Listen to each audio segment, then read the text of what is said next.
All right, ready to dive into some serious wealth-building secrets. Today, we're cracking open The Millionaire Next Door. And trust me, this book will turn your ideas about wealth upside down. It's a real eye-opener. You know how we always picture millionaires? Mansions, fancy cars, designers, everything. Right, the whole shebang. Well, get this. The real millionaires next door? They're nothing like that. They're more likely to be driving a used Toyota than a flashy sports car. It's true. They're masters of flying under the radar. And the best part? They didn't inherit their fortunes or win the lottery. We're talking 80% of them built their wealth from scratch. It's all about hard work, smart choices, and years of disciplined habits. They've figured out the formula for building wealth, and the book lays it all out. Like, one of the biggest things they emphasize is living below your means, even when you can afford to go all out. It's not about depriving yourself, it's about being intentional with your money. Exactly. They're all about finding value, stretching those dollars, and making sure their money is working for them, not the other way around. Like, get this. The book talks about these millionaires who swear by Sears and Penny's credit cards. Can you imagine millionaires rocking the department store plastic? It sounds crazy, right? But it actually makes sense. They're not falling for those fancy platinum cards with all the fees and bells and whistles. They're all about those cashback rewards and discounts. They're playing the long game, maximizing their returns even on everyday purchases. Speaking of playing the long game, let's talk about compounding, one of the most powerful tools for building wealth. Compounding, it's like magic, but with money. Okay, break it down for us. What is compounding and why should we care? Imagine a snowball rolling down a hill. It starts small, but as it rolls, it picks up more snow, getting bigger and bigger. Right, so it's like your money is that snowball. Exactly. You invest a little bit, it earns a return, and then that return earns even more returns, and so on. It's like that money is making babies, and then those babies are making babies, a whole money-making family. Exactly. And the best part, you don't have to be a Wall Street whiz to make it work for you. Okay, so we've talked about the good stuff, the habits and strategies these millionaires use to build wealth. But the book also dives into the pitfalls that can sabotage your financial success. Right. It wouldn't be a balanced conversation without talking about the don'ts of the wealth-building journey. They even have a term for folks who struggle with this, under accumulators of wealth, or UAWs. Yeah, those UAWs, they might have great incomes, but they struggle to hold onto their money. It's like they're stuck on a treadmill, working hard but not getting ahead. And often it boils down to their spending habits. They might be trying to keep up with a certain lifestyle, or they haven't quite broken free from the financial patterns they learned growing up. The book actually gives this example of Teddy Friend, who's a high earner but has very little to show for it. Poor Teddy. He's a classic example of someone who grew up in a UAW household and never quite learned those wealth-building habits. It's a good reminder that our upbringing and the financial messages we were exposed to as kids can have a huge impact on our own money mindset, even if we don't realize it. Absolutely. If you grew up seeing your parents constantly stressing about money or living paycheck to paycheck, you might unconsciously carry those same patterns into adulthood. And on the flip side, if you grew up in a household where money was managed well and financial conversations were open and honest, you're more likely to adopt those same healthy habits. It's all about those early money blueprints we pick up. And sometimes those blueprints need a little renovation. But the good news is, no matter your background, you can absolutely rewire your money mindset and create a more abundant future. 100%. It's never too late to learn new habits and start making choices that align with your financial goals. And that's what this book is all about, empowering you to take control of your money and build a life of true wealth and freedom. So how do we break free from those negative money patterns and start adopting those millionaire habits?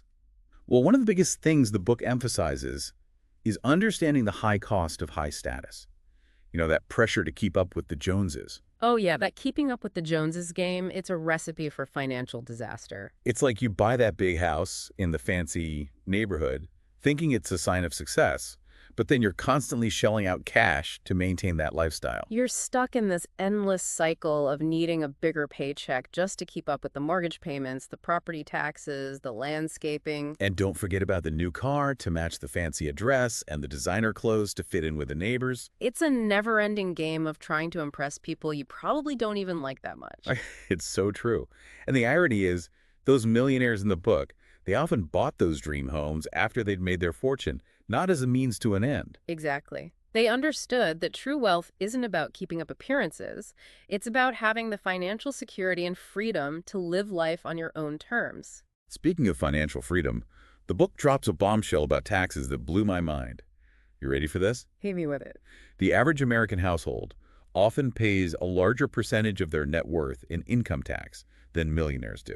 Wait, what? How is that even possible? It's all about strategy, my friend.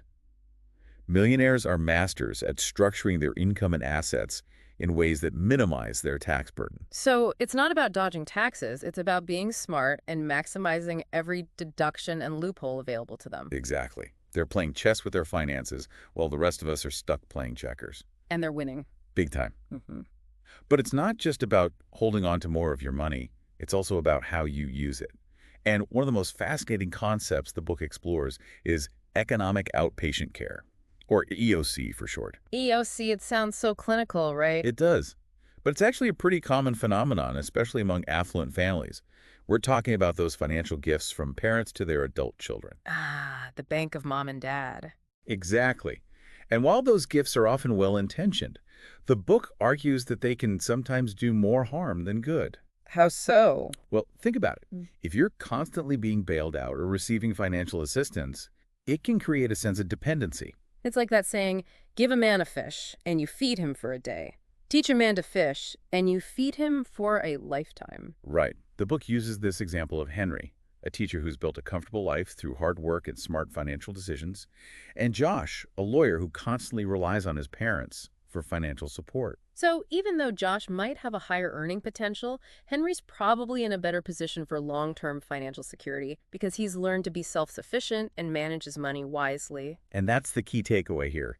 Teaching your kids how to manage money and build wealth is far more valuable than simply handing them a pile of cash. It's about empowering them to create their own success stories and build a solid financial foundation for their futures.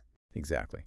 Now, for those of us without family businesses to pass down, the book offers some really practical advice on raising financially savvy kids, regardless of your income level. One of the most important things is leading by example. Kids are like little sponges, soaking up everything they see and hear. Exactly.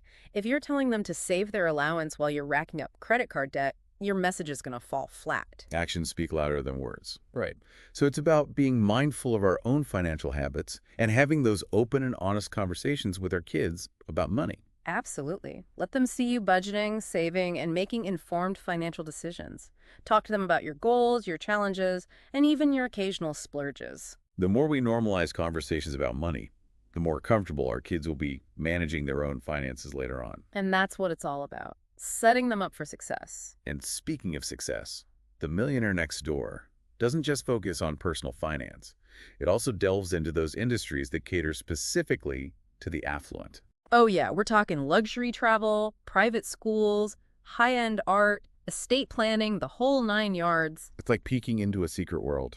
And while it might seem a million miles away from our own lives, there's a lot we can learn from how these businesses operate. Even if we're not in the market for a yacht or a Picasso anytime soon, Ray. Exactly. Understanding the affluent market can be incredibly valuable, whether you're an entrepreneur, a freelancer, or simply someone who appreciates a good marketing strategy. It's like a masterclass in branding, exclusivity, and appealing to a certain mindset. And who knows, maybe one day we'll be the ones sipping champagne on those private jets. A girl can dream. You know, it's funny how those millionaire habits show up in the most unexpected places. Yeah. Like the book dives into this whole thing about their car buying habits, and it's not what you'd think. Oh yeah, cars. Talk about a status symbol that can really drain your bank account. Right. But these millionaires, they've got a different approach. They actually break down millionaire car buyers into these distinct categories. It's almost like a financial personality test on wheels. I love that. So who are these millionaire motorists? Well, you've got your new vehicle-prone shoppers, but don't let that fool you. They're not just throwing money at the shiniest new model. They're strategic about it. Oh yeah, they're playing 3D chess while everyone else is playing checkers. These folks, they'll spend months researching, comparing prices, negotiating like pros. They're on a mission to get the absolute best deal, even if it takes a while. Patience is a virtue, especially when it comes to big purchases. Tell me about it. Then you've got the used vehicle prone crew. They are the masters of depreciation. They know that the second a new car drives off the lot, it loses a big chunk of its value. Smart. They're basically letting someone else take that initial depreciation hit. Exactly. And they're perfectly happy driving a car that's a few years old as long as it's reliable and gets them from point A to point B. The book even tells this hilarious story about a millionaire who spent like 7 months casually hunting for the perfect used Chevy. Wow. That's some serious dedication. Right. He finally found it at a price that made dealerships cry. But it just goes to show, patience and persistence pay off. Big time. Then you have the dealer loyalists. These folks value relationships and know the power of loyalty. It's like they've got their go-to car guy, someone they trust, who knows their needs and can give them a fair deal. Makes sense. Building those strong relationships can be a huge asset in any area of life, including car buying. Totally. And the cool thing is, the book points out that these car buying styles often correlate with other wealth-building habits. Like those used vehicle-prone shoppers, they're not just savvy car buyers, they're usually meticulous budgeters in all areas of their lives. It's that mindset of finding value, being resourceful, and stretching their dollars as far as they can go. It all adds up. Speaking of adding up, let's talk about how these millionaires approach passing on their wealth to their kids. Because, let's be real, that's a whole other ballgame. It's a delicate balance, right? You want to set your kids up for success, but you also don't want to create a sense of entitlement or stifle their ambition. Exactly. And the millionaires in the book, they get it. They're not about creating a dynasty of trust fund kids who never have to work a day in their lives. Thank goodness. Instead of just handing over a pile of cash, they're investing heavily in their children's education and instilling those core values of hard work, financial responsibility, and giving back to the community. It's about giving them the tools and the opportunities to create their own wealth and make a meaningful impact. It's like that saying, give a man a fish and you feed him for a day. Teach a man to fish and you feed him for a lifetime. But instead of fish, it's financial freedom. Love it. They're teaching their kids how to fish in the river of wealth. Exactly. The book even talks about how giving gifts like stock in a family business can be more impactful than just cash. It gives kids skin in the game, teaches them about investing, and fosters a sense of ownership. It's like a real-world business lesson wrapped up in a gift. Right.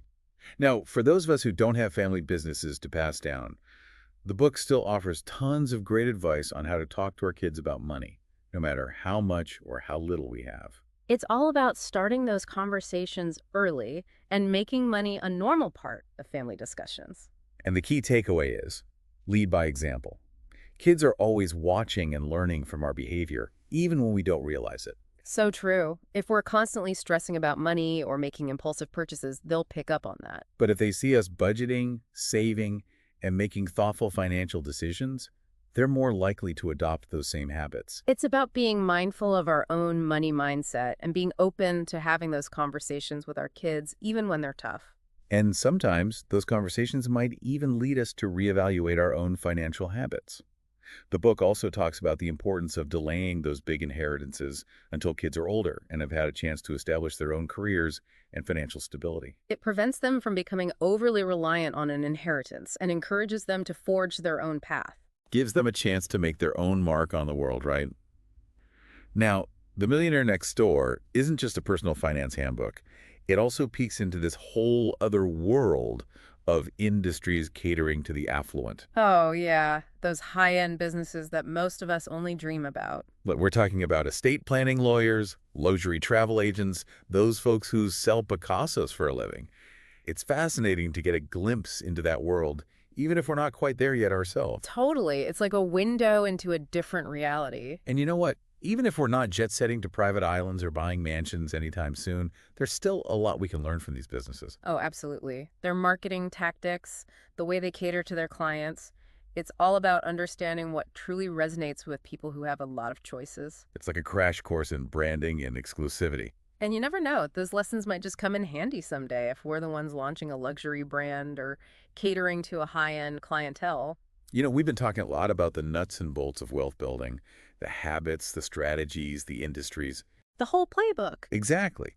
But The Millionaire Next Door doesn't just stop at the how of wealth. It also makes us confront the why. Ah, the deeper question. Why do we even want to build wealth in the first place? Right. It's easy to get caught up in the numbers, the investments, the stuff.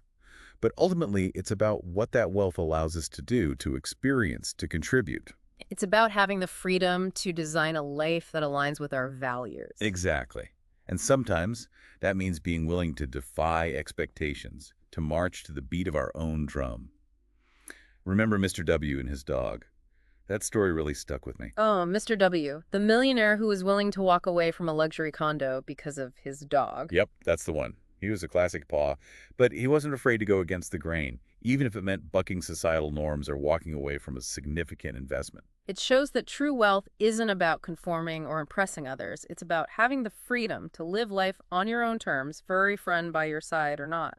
Exactly. And that takes courage, the courage to define success for yourself, even if it looks different from what everyone else is doing. Absolutely. It's about having the confidence to forge your own path and not get caught up in the comparison game. So as we wrap up this deep dive into the Millionaire Next Door, I'm curious, what's one small change you can make today to start aligning yourself with those millionaire habits, those Paul principles? It could be as simple as setting up a budget, automating your savings, or even just having an honest conversation with your family about money. The journey of 1,000 miles begins with a single step, right? What will your first step be?